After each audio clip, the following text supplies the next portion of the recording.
Hey, Mickey. Yeah. What's it feel like to die? Having to sit through this piece of crap movie.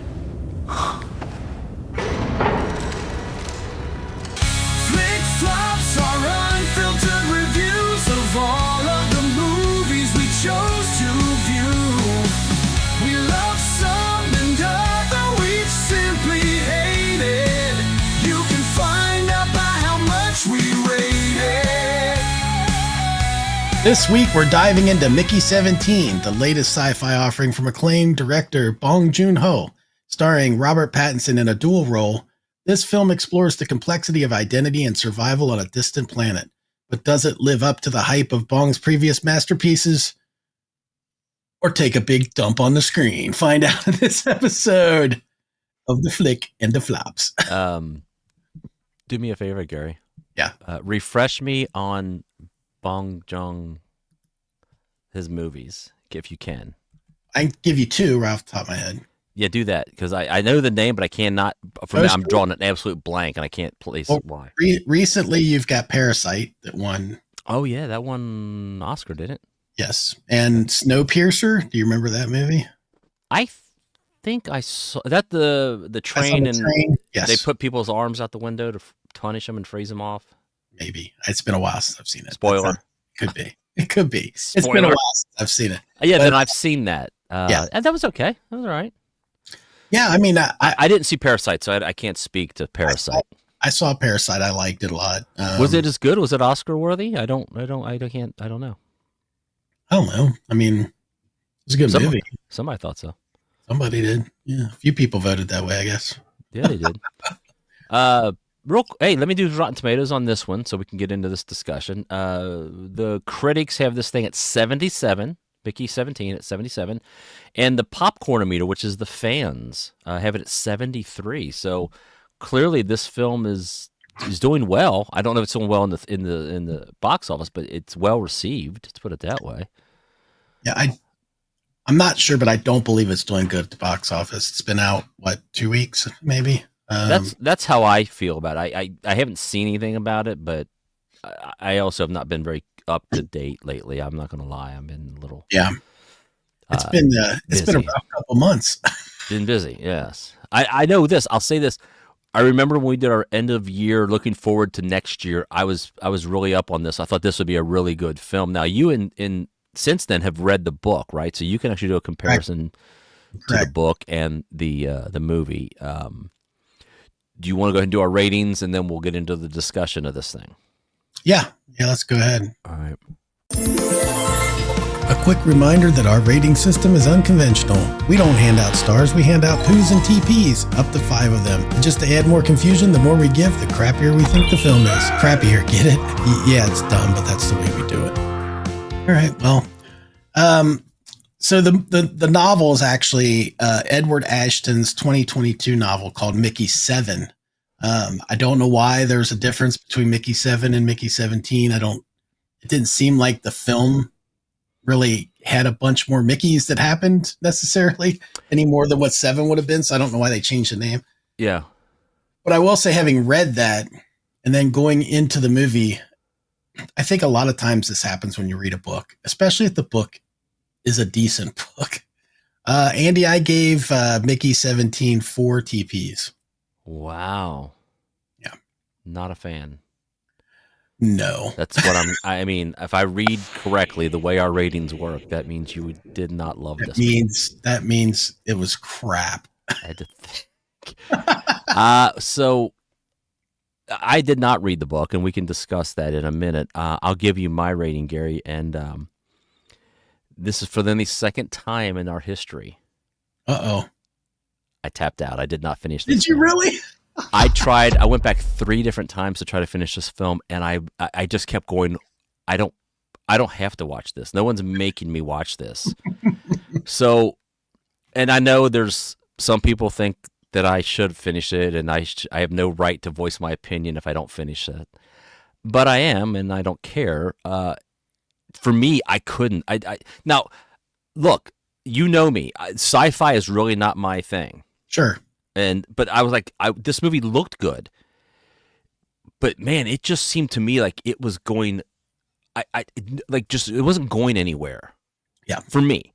No. So, and you can speak to the book. I mean, I got over halfway through it. I got up to Mickey 18, and then the whole,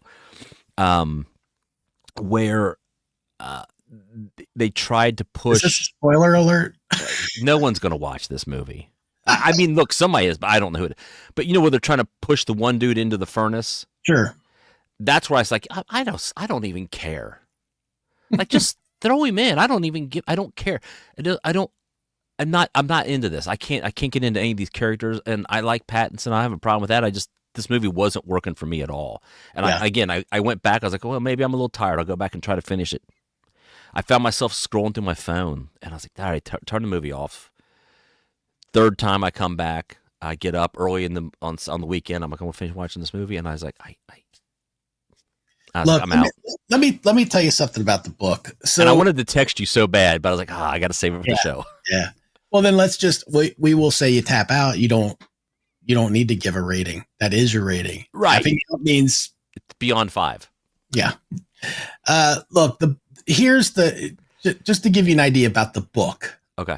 The similarities between the book and the movie are the main character, the situation he gets himself into where another Mickey is printed, therefore making an 18th Mickey. His girlfriend's name, the name of one of the other females in the group that are in the movie. The initial lead up to the conflict that they have on this planet that they land on. And I gotta say, I mean, and the name of the character that's his friend, but not even as close to being a friend. That's honestly about the only thing that's from the book. The book was better. The book was way better. Like, and the thing is when I read the book, I was thinking at the end of it, like, that wasn't a bad little sci-fi book. Like, it wasn't great, but I thought it was pretty good. I like the setup. I want to see where that goes. There's more books in the series, apparently. And you're a sci-fi guy, so this is in your wheelhouse. Absolutely. And none of the stuff that made the book kind of unique. It's not a unique concept necessarily, but the cool things about what the book had did not make it to screen at all. I don't know why they made all of the decisions that they made. To give you an idea, I will say the first little bit of the movie, 20 minutes or so, is mostly kind of like part of the book. But even the backstory of why he's on the ship, they changed that too.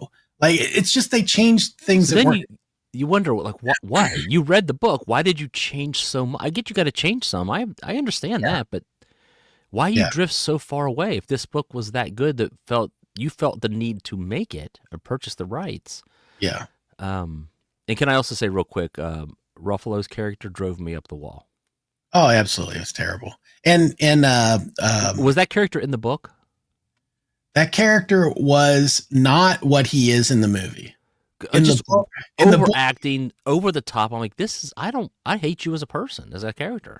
Not like that at all. In the book. Good. Not at all. In the book, that character was like the leader of the military that's on the base. So not some like televangelist type, nothing salesman. To do with that. Absolutely nothing to do with that. There's an underlying thing about sort of a religious sort of thing going on in the book where it's these people that are against having multiples, against having expendables because of the whole soul thing. And then what is that you can't have multiples. There's a whole backstory on why you can't have a multiple, that they put something in the movie of why you can't do it, but it's not what's in the book. The version from the book's way better anyway. But anyway, that main character, the only thing that made him tiny bit similar was the fact that he has a thing against multiples because of the religious aspect of it. Okay. That is the only thing. Toni Collette's character isn't in the book.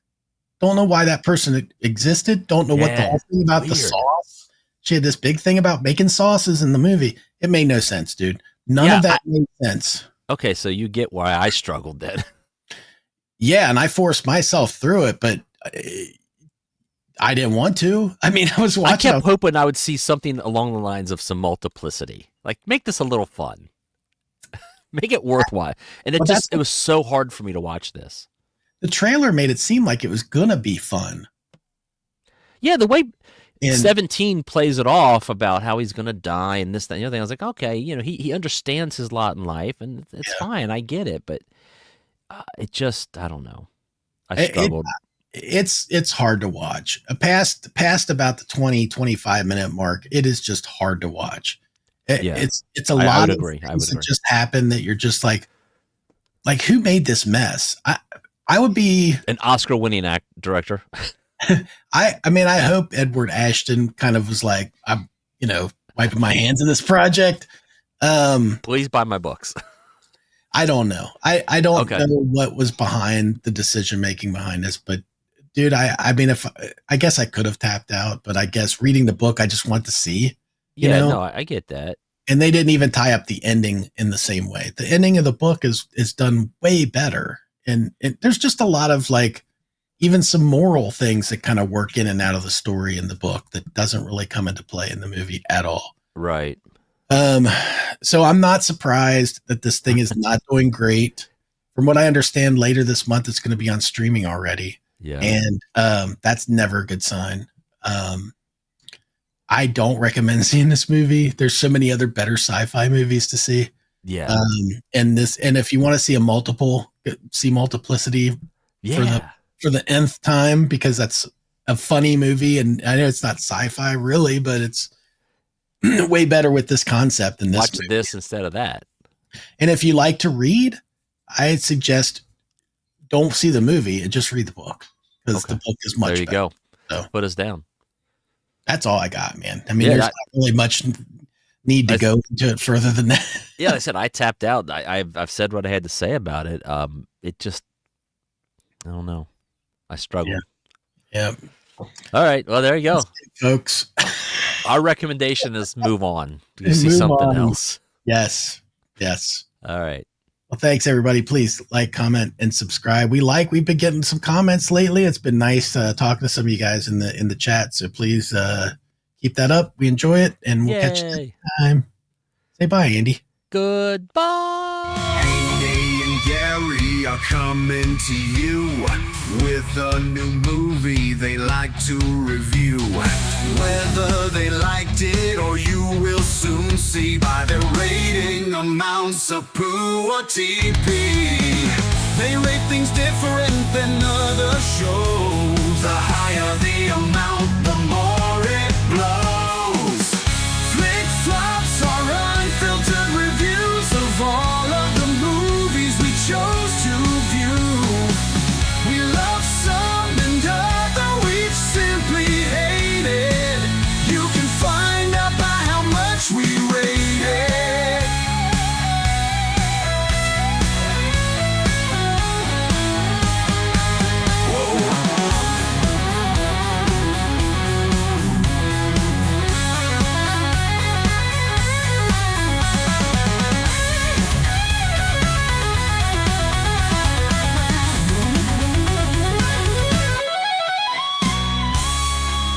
This has been a Touch of Madness production, brought to you by the creative minds at Tommy Twins Media.